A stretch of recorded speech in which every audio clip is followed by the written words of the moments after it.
यहाँ के पुराने हेरिटेज मंदिर, उनकी गाथा,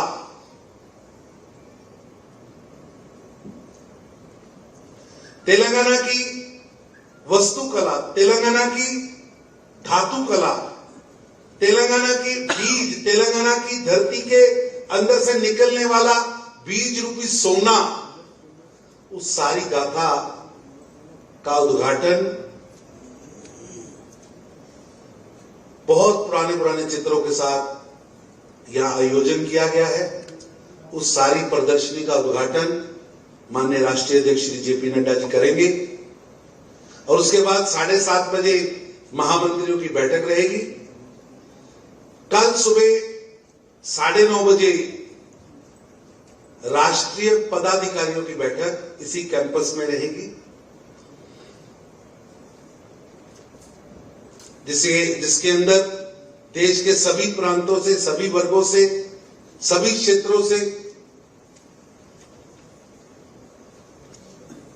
प्रतिनिधि आएंगे और भारतीय जनता पार्टी की आगामी रणनीति पर चर्चा होगी।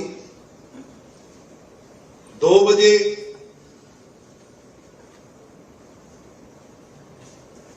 भोजन रहेगा और उसके बाद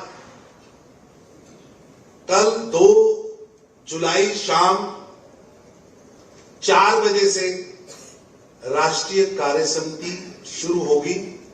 उससे पूर्व प्रधानमंत्री जी भी इसी कैंपस में आएंगे। प्रधानमंत्री जी राष्ट्रीय कार्य समिति के 340 डेलीगेटों के साथ पूरा समय हर बैठक में रहेंगे, हर सत्र में रहेंगे।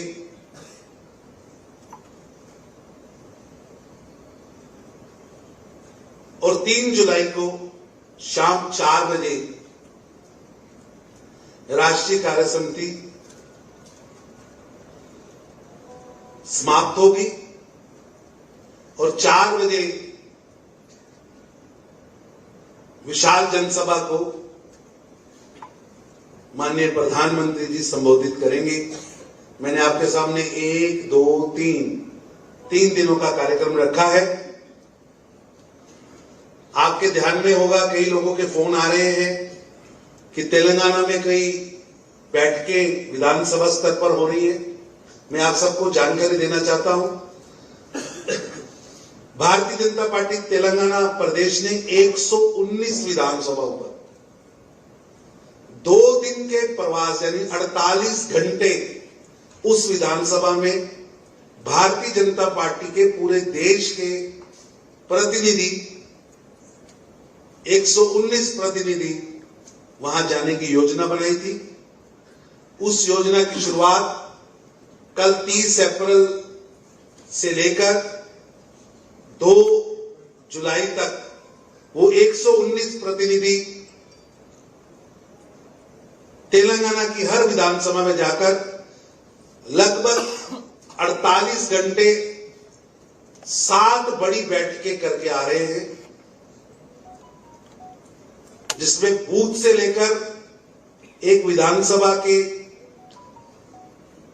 मंडल की, विधानसभा के पदाधिकारियों की, विधानसभा की कोर कमेटी की और विधानसभा के सभी युवा, महिला, किसान, अनुसूचित जाति, एसटी, मिनोरिटी, सभी मोर्चों की बैठक भी वो वहां ले रहे हैं और एक बहुत बड़ा आयोजन जिसके अंदर संगठनात्मक 119 विधानसभा मजबूत हो। आदरणीय राष्ट्रीय अध्यक्ष श्री जेपी नड्डा जी के आदेश पर 119 नेता वहां भेजे गए हैं, जिनमें से 115 नेता कल 30 अप्रैल तक पहुंच चुके थे और उन्होंने वहां जाकर जमीन पर अपना काम शुरू किया है। इसके अलावा क्योंकि हैदराबाद एक मेट्रो सिटी है, यहां के 40 अलग अलग समाजों की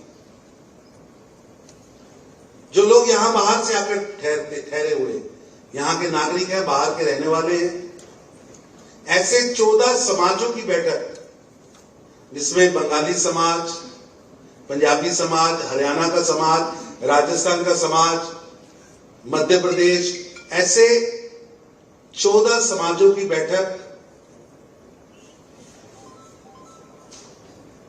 का आयोजन कल से लेकर 3 तारीख तक किया गया है, जिसके अंदर पार्टी के वरिष्ठ नेता, पार्टी के मुख्यमंत्री उन 14 समाजों में जाकर भारतीय जनता पार्टी की केंद्र की श्री नरेंद्र मोदी जी की सरकार द्वारा किए गए कार्य में उनके अपने अपने प्रदेशों में जनहित के लिए, गरीबों के लिए, सुधारों के लिए जो काम हो रहे हैं उनकी चर्चा वो करेंगे।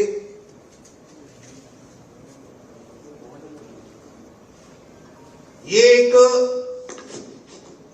ऐसा आयोजन है जिसके माध्यम से हैदराबाद की अंदर रहने वाले 14 बड़े समाजों को, नॉर्थ ईस्ट, बंगाल, असम, इन सबको भी इन आयोजनों में जोड़ा गया है।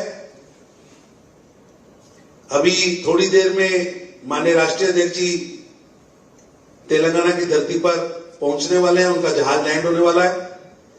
पार्टी के कार्यकर्ता हमारे राष्ट्रीय अध्यक्ष जी का भव्य स्वागत करने के लिए, अभूतपूर्व स्वागत करने के लिए जगह जगह पर खड़े हैं। मेरे पास फोटोज आ रही हैं, आपके भी मीडिया के बंधु वहां पहुंचे हुए हैं। और माननीय प्रधानमंत्री जी 2 दिन यहां पर रहेंगे। यहां के कार्यकर्ताओं ने आयोजन में तेलंगाना का कल्चर हर बैठक में दिखे और उसकी प्रदर्शनी हो, उसकी यादों को देश भर के डेलीगेट्स लेके जाएं, उसकी भी चिंता की गई है। और माननीय प्रधानमंत्री जी के संबोधन के बाद, उनके मार्गदर्शन के बाद 3 जुलाई को राष्ट्रीय कार्यकारिणी पूर्ण होगी। पूरे तेलंगाना और हैदराबाद का भव्य माहौल बना हुआ है, भावनात्मक माहौल बना है। तेलंगाना की जनता माननीय प्रधानमंत्री जी और भारतीय जनता पार्टी से अपार प्रेम करती है। उनके मन में बहुत श्रद्धा है, प्रेम है। इसलिए उनके उत्साह को हर कार्यक्रम में हमने संयोजने का, जोड़ने का प्रयास किया है। कल माननीय प्रधानमंत्री जी के साथ साथ इस बैठक में माननीय राष्ट्रीय अध्यक्ष श्री जेपी नड्डा जी की अध्यक्षता में देश के गृह मंत्री अमित शाह जी, देश के रक्षा मंत्री माननीय राजनाथ सिंह जी, माननीय नितिन गडकरी जी, बहन निर्मला सीतारमण जी, जयशंकर जी सहित कई बड़े बड़े नेता, मंत्री इस बैठक में पूरा समय रहेंगे। लगभग भाजपा के सभी प्रदेशों के सीएम, डिप्टी सीएम वो भी इस बैठक में रहेंगे।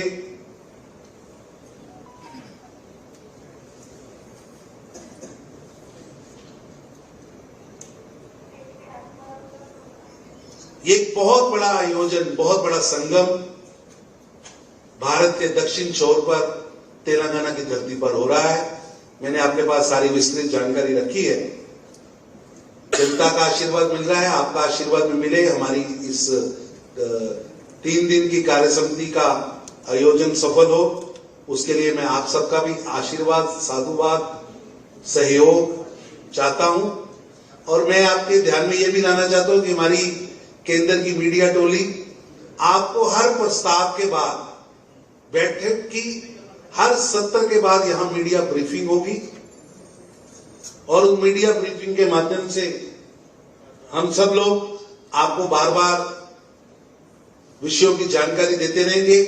आपको एक बार फोटो का भी मौका मिलेगा, आप सबको वहां ले जाकर फोटो भी कराई जाएगी। कोई आपके मन में कोई बात है इसके बारे में पूछने के लिए तो बताइए।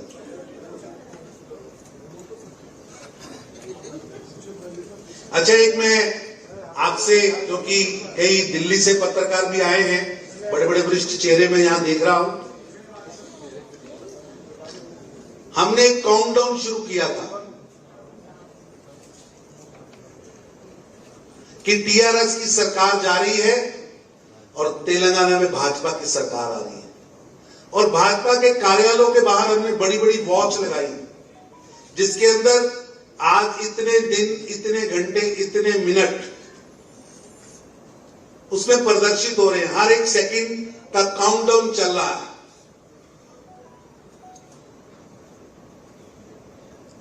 आज केसीआर नेतृत्व की तेलंगाना टीआरएस की सरकार के जाने को 522 दिन बचे हैं। जब ये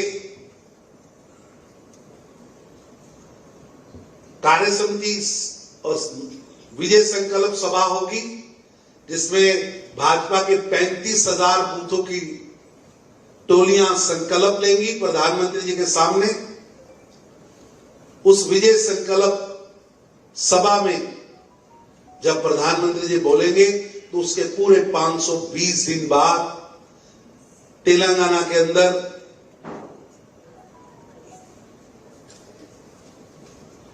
वंशवादी, भ्रष्टाचारी,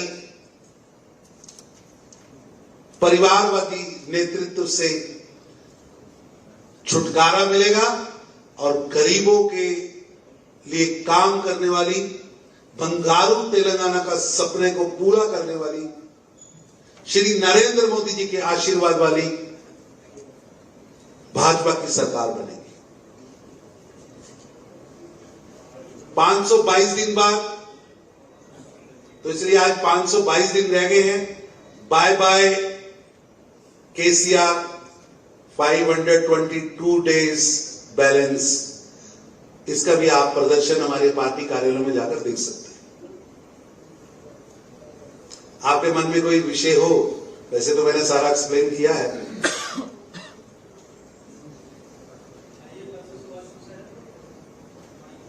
हाँ बहन बोलिए।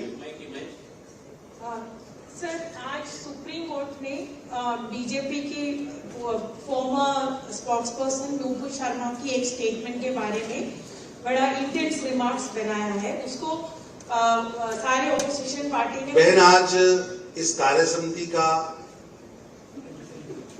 विषय पर प्रेस कॉन्फ्रेंस है। सर, आप पार्टी को ये यू आर द पार्टी। ठीक है, लेकिन आज की प्रेस कॉन्फ्रेंस को आप डिल्यूट मत करिए।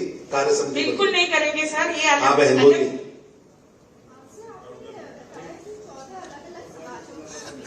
तो इसमें 14 कौन-कौन से हैं, उनकी अगर लिस्ट मिल पाए। हाँ बिल्कुल, आपको लिस्ट हमारी मीडिया टीम आप वो सब जा रहे हैं क्या?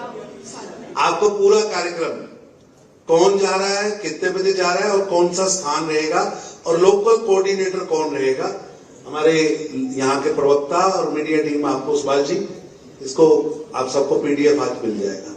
सभी समाजों को मौका दिया है स्वागत करने का। सभी की ओर से बार बार रिक्वेस्ट आ रही थी और तेलंगाना की जनता का आशीर्वाद देने के लिए भारतीय जनता पार्टी का हर कार्यकर्ता तत्पर है। हम आशीर्वाद देने के लिए 119 विधानसभा में भी जा रहे हैं, हम आशीर्वाद लेने के लिए समाजों की बैठकों में भी जा रहे हैं और आशीर्वाद लेने के लिए घर घर भी जा रहे हैं। और उस आशीर्वाद का एक चित्रण दिख रहा है कि जिस तरह दुबाका का धमाका हुआ और दुबाका के चुनाव के जीतने के बाद हमने ग्रेटर हैदराबाद का चुनाव जीता, चुनाव में अच्छी प्रदर्शन किया और उसके बाद हजूराबाद में भाजपा की विजय हुई और यहां के हजूर जो कभी मंत्रालय नहीं जाते, उनके बारे में कई किस्से यहां पर चलते हैं। वो हजूराबाद के चुनाव में हजूर की अहंकार को भी जनता ने चोट दी और भाजपा को आशीर्वाद दिया। हमारी प्रजा संग्राम यात्रा चल रही है, 200 दिन की यात्रा है, उसके 2 पड़ाव पूरे हुए हैं। 71 डेज पैदल चलते हुए भाजपा के प्रदेश अध्यक्ष पद यात्रा करते हुए गांव-गांव जा रहे हैं। उसके लिए भी बहुत ज्यादा जन समर्थन, जन आशीर्वाद हमें मिल रहा है। ये उसी कड़ी में 119 विधानसभाओं का जन आशीर्वाद देने के लिए जनता से और कार्यकर्ताओं से मिलने के लिए हमारे नेता गए हैं। ये उसी पड़ाव का हिस्सा है। आप इधर आपने बोला कि आपने बाय बाय केसीआर बोला का एक नारा दिया है, पर उन्होंने भी, टीआरएस ने भी बाय बाय मोदी का एक नारा दिया है और उन्होंने ये भी बोला है साथ में कि आपकी जो 3 दिन की कार्यकारिणी इसको बीजेपी सर्कस कह के इसका नाम दिया है। ऐसा है कि कोई भी राजनीतिक दल कुछ भी बोल सकता है, लेकिन आप एक बार तेलंगाना की जनता के पास जाइए। आप दिल्ली से आए, विभा मैम एक बार मिलिए, आपको दिखेगा कि जो हमने घड़ी लगाई थी, उस घड़ी लगने के बाद, काउंटडाउन वॉच के बाद, वो काउंटडाउन वॉच तेलंगाना की जनता की भावना है, उसकी भावना का प्रदर्शन है। और जब हमने बाय बाय मोदी जी की वो बात देखी तो उससे स्पष्ट हो गया कि जो हमने वॉच लगाई थी उसका असर कितना दिख रहा है कि केसीआर की सरकार डगमगा रही है, डगमगा रही है। हाँ जी, तरुण जी, 1 मिनट बहन बोल रही थी, बहन बोलिए बेटी। Sir, KCR government came into the power solely by stating that they were the ones who were heading Telangana movement, statehood उन्हीं के अंडर आया। You have shown in exhibition how extensively BJP also participated in Telangana movement. Is it going to be an issue? Are you going to take?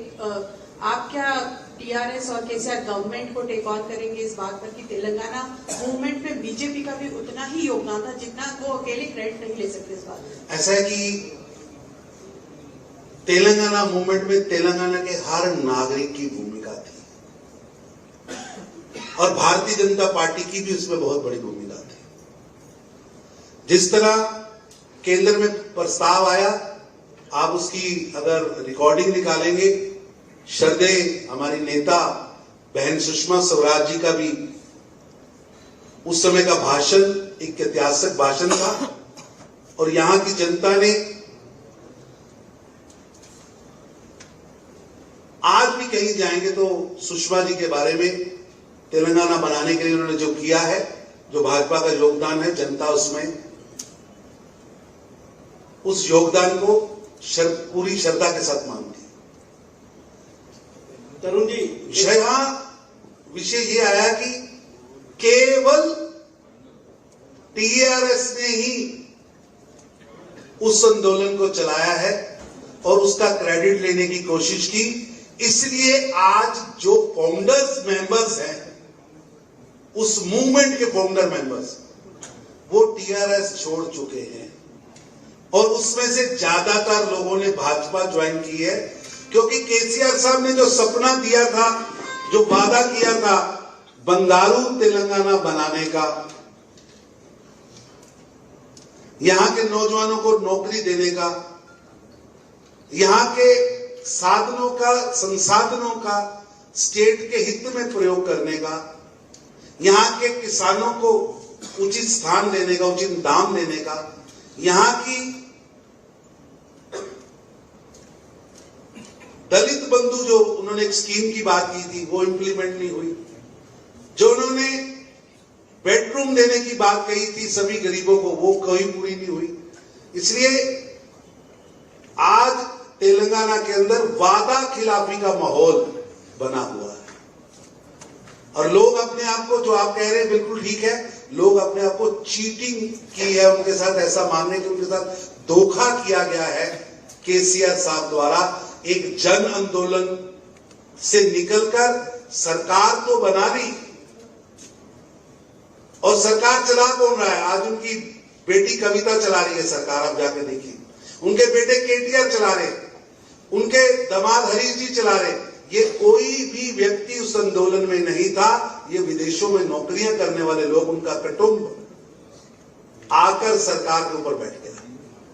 Tarun ji, आपने बताया कि हैदराबाद एक cosmopolitan city है, यहाँ 40 अलग अलग समाजों के लोग 14 समाजों के रहते हैं। इसमें आपने अलग अलग राज्यों का नाम लिया।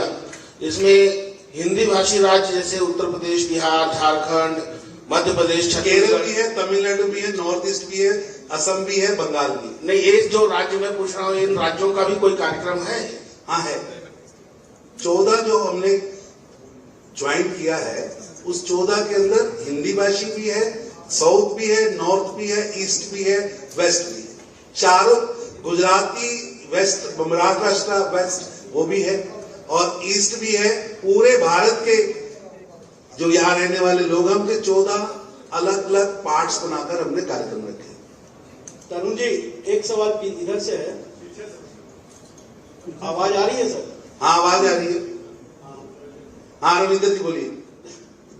तरुण जी, जो राष्ट्रीय कार्यकारिणी में प्रस्ताव पारित होते हैं अक्सर, यहाँ भी राजनीति का जो भी प्रस्ताव पारित होंगे, जहाँ पर आपकी सरकार बनी है या बनने वाली है, इन सब का जिक्र होगा। तो क्या इस प्रस्ताव में महाराष्ट्र का भी जिक्र होगा? और जिस तरह से आपने वहाँ पर शिंदे जी को मुख्यमंत्री बनाया और उप मुख्यमंत्री फडणवीस जी को बनाया, उनको इतना इज्जत दी है, क्या इन सब चीज का भी जिक्र होगा उसमें? इस विषय पर कल माननीय राष्ट्रीय अध्यक्ष जी स्पष्ट कर चुके हैं, लेकिन राजनीतिक प्रस्ताव पास होंगे, देश की वर्तमान राजनीतिक परिस्थितियों पर भी चर्चा होगी और माननीय प्रधानमंत्री जी का मार्गदर्शन भी मिलेगा और भाजपा की आगामी योजना भी तय होगी पार्टी की, और पार्टी कैसे और मजबूत होकर माननीय प्रधानमंत्री जी के जो सपने हैं, जो उनके संकल्प हैं देश के प्रति, उनको पूरा करने के लिए और ज्यादा इन्वॉल्व हो,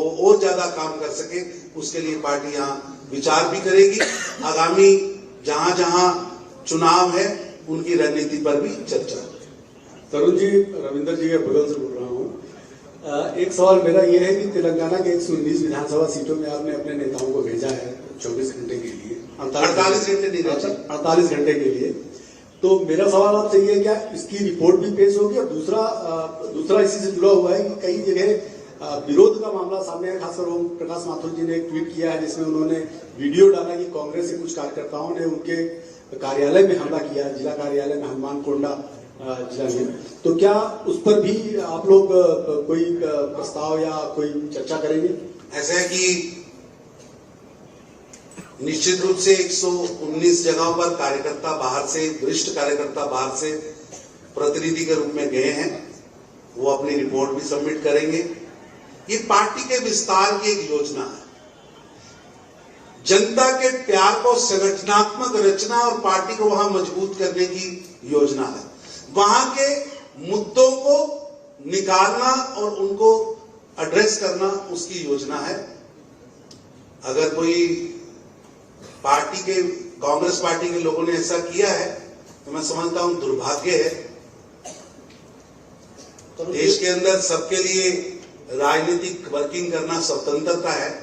अब आप नहीं कर पाते हैं या आपकी पार्टी के पास कोई नीति व नीयत नहीं है, भाजपा पूरी नीति के साथ नियत रखकर कार्यकर्ता आगे बढ़ रहे हैं और पूरे देश के अंदर भाजपा के प्रति जन समर्थन दिन प्रतिदिन बढ़ रहा है, क्योंकि प्रधानमंत्री मोदी जी देश के लिए, देश को आगे ले जाने के लिए, देश के गरीबों के लिए लगातार काम कर रहे हैं। तरुण जी, एक और प्रश्न, मैं आमोद बोल रहा हूँ। एक और प्रश्न है कि जिस तरह से उदयपुर में घटना घटी और इस देश के कई हिस्सों में माहौल सांप्रदायिक तनावग्रस्त हो रहा है, खराब हो रहा है, उसको लेकर भी कोई प्रस्ताव या कोई विचार? अमोद जी, भाजपा की बड़ी स्पष्ट सोच है। प्रधानमंत्री जी भी कई बार कह चुके, अध्यक्ष जी भी कई बार कह चुके, सबका साथ सबका विकास और सारे देश को साथ लेकर आगे बढ़ना, देश के विकास को लेकर आगे बढ़ना, यही भाजपा का। और आज कार्य समिति पर ही ये प्रेस कॉन्फ्रेंस। तरुण जी, ये कार्यकारिणी शुरू होना समय में आपका बीजेपी का म्युनिसिपल चेयरमैन और कारपोरेटर्स 3 म्युनिसिपैलिटीज में टीआरएस में शामिल होगा। ऐसे कि हाँ बोलिए सर, इसके लिए क्या है, आप कैसा कर सकते हैं? ऐसा है कि भारतीय जनता पार्टी बहुत तेजी से आगे बढ़ रही है। जहां भी आगे बढ़ती है उस पर दबाव बनाया जाता है। बंगाल में भी बनाया गया था, यहां भी बनाया गया है। लेकिन आप देखें, भाजपा में बड़े बड़े चेहरे पिछले 3 महीनों में पार्टी में आए हैं। सरकार से मंत्री पद त्याग कर आकर चुनाव लड़के भाजपा में शामिल हुए। बड़े बड़े चेहरे आए और अगले 2-3 दिन में भी आपको अच्छी खुशखबरियां मिलेगी। भाजपा भी अच्छी खुशखबरियां आपको देगी। समाप्त करें भाई साहब। और एक लास्ट क्वेश्चन, हाँ जी भाई साहब बोलिए। Yes, sir. KTR is saying, come to Telangana to learn what is development. And Yes. आओ देखे सीखे जाओ और इंडिया को बताइए विकास क्या होता है। ऐसा है कि आप बड़े वरिष्ठ पत्रकार हैं, देश की नब्ज जानते हैं। आप कृपया गूगल करके डाटा निकालिए कि यहाँ के लॉ एंड ऑर्डर की स्थिति क्या है। आप डाटा निकालिए यहाँ के दलितों के जीवन में पिछले 8 साल में क्या परिवर्तन आया। कृपया मैं आपसे ही कहता हूं कि डाटा निकालिए और 8 साल में लगभग 3000 दिन होते हैं।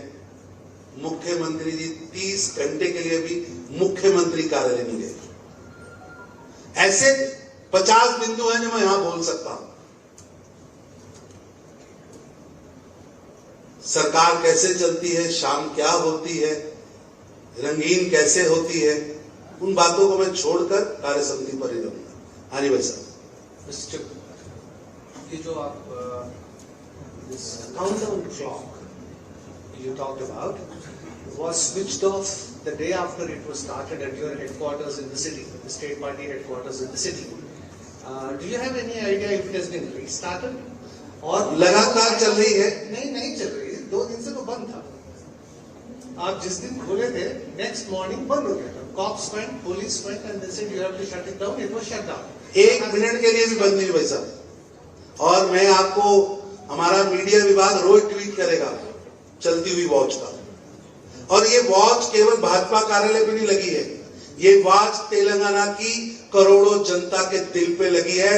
बाय बाय केसीआर, अब नहीं चाहिए टीआरएस की सरकार। धन्यवाद।